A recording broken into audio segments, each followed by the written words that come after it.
Hello, bachcho. Let's read the question. So the question says, show that each of the following system of linear equations is inconsistent. 2x minus y is equal to 5, 4x minus 2y is equal to 7. So आओ बच्चों इसका की concept लिखते हैं. की concept. तो बच्चों देखो, यहाँ पे मैं की कॉन्सेप्ट में यूज करने वाला हूँ क्रैमर्स रूल. अब क्रैमर्स रूल क्या कहता है? अगर मेरी इक्वेशंस हो in the form of a1x plus b1y is equal to c1, दूसरी इक्वेशन हो a2x plus b2y is equal to c2. तो अब मैं इसका डिटर्मिनेंट निकालता हूँ. दिस डिटर्मिनेंट डी, जो कि होता है द फॉर्म बच्चों a1 element, b1 element, a2 element और b2 एलिमेंट. इसके बाद में दो डिटर्मिनेंट्स और निकालता हूँ बच्चों, that is dx and dy. और dx हम किन किन एलिमेंट से देते हैं? c1 b1, c2 b2. और dy में देता हूँ, बस एक कॉलम को हमको इंटरचेंज करना होता है, तो यहाँ पे आ जाता है a1 a2 और b1 b2 की जगह आता है यहाँ पे c1 c2. अब फॉर इनकंसिस्टेंट अगर हमें बताना है कि ये इनकंसिस्टेंट है, ठीक है, तो हम कैसे बताते हैं? अगर मेरा, फॉर यहाँ पे लिख देते हैं फॉर इनकंसिस्टेंट. इनकंसिस्टेंट क्या होना चाहिए? Condition fulfil. मेरा जो डी की वैल्यू होनी चाहिए that should be equal to 0, और वन ऑफ, कोई भी वन ऑफ either dx और dy should not be equal to 0. should not be equal to 0. या तो दोनों हो जाए या उनमें से कोई भी एक. तो ये मैं इनकंसिस्टेंसी यहाँ से प्रूव कर सकता हूँ बच्चों. तो अब देखो, आओ इस क्वेश्चन पे आ जाओ. क्या क्या इक्वेशन दे रखे हैं? 2x minus Y is equal to 5 and 4x minus 2y is equal to 7. ठीक है, तो यहाँ पे a1 क्या हो गया बच्चों? 2. b1 क्या हो गया? -1. और c1 5. वैसे ही यहाँ पे a2 क्या हो गया बच्चों? 4.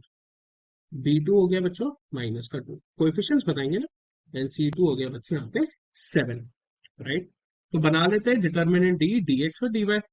तो देखो, डी में क्या क्या एलिमेंट्स आ जाएंगे? a1 b1 a2 b2. तो 2 -1 4 और -2. सॉल्व करिए इनको. क्या हो गया? 2 मल्टीप्लाई में -2 -4 मल्टीप्लाई में -1. राइट.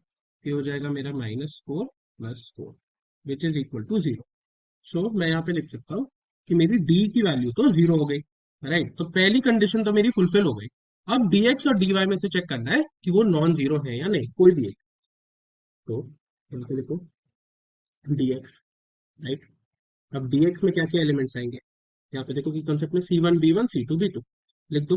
c1 b1, तो यहाँ पे c1 क्या है मेरा? 5. b1 क्या है? -1. c2 क्या है? 7. और b2 क्या है? -7. यहाँ पे लिखो, ये हो जाएगा 5 -1 7 और -2. राइट. सॉल्व करो. 5 मल्टीप्लाई में -2 -7 मल्टीप्लाई में -2 विच इज इक्वल टू -10 + 7. तो dx की वैल्यू यहाँ से बच हो गई -3. Obviously this is not equal to 0. Right. तो एक तो हमने प्रूव कर दिया, पर उसके लिए हम अभी भी कह सकते हैं, पर dy भी निकाल लेते हैं. तो dy में एलिमेंट्स पुट करो. कौन से? a1 c1 a2 c2. तो ये आ गए मेरे क्या क्या? 2 5 एंड 4 7 विच इक्वल्स 2 मल्टीप्लाई में 7 -5 मल्टीप्लाई में 4 विच इज 14 -20. सो dy की वैल्यू आ गई बच्चों -6 which is also not equal to 0. So as d is equal to 0 and dx and dy not equal to 0, hence हम क्या लिख सकते हैं?